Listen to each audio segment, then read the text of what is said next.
আসসালামু আলাইকুম। আমার নাম মোসাম্মদ আসমা আক্তার। আমি টঙ্গী থেকে আসছি। আমি দীর্ঘ 7 বছর যাবৎ কোমরের ব্যথায় ভুগতেছিলাম। অনেক ডাক্তার দেখাইছি, অনেক ওষুধ খাওয়া হয়েছিল, কিন্তু কোনো ওষুধে কোনো কাজ হয় নাই। এরপরে আমার হাজব্যান্ড গুগল সার্চ দিয়ে ডাক্তার ইয়াকুব ওনার হসপিটালের খোঁজ পেয়েছে। খোঁজ পাওয়ার পরে ওনাকে দেখাইলাম। পরে উনি বলল সার্জারি করতে হবে।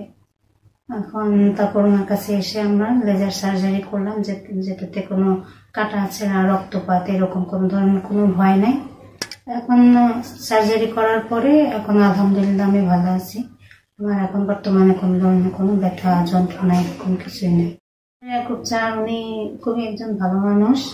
উনি একজন ফ্রি মাইন্ড, জল মাইন্ডের একজন মানুষ, হাসি খুশি, পেশেন্টদের সাথে খুব সুন্দর করে কথা বলে, হেসে কথা বলে। আর হসপিটালের যে স্টাফ, আয়া, নার্স, সিস্টার, ওরাও খুবই ভালো।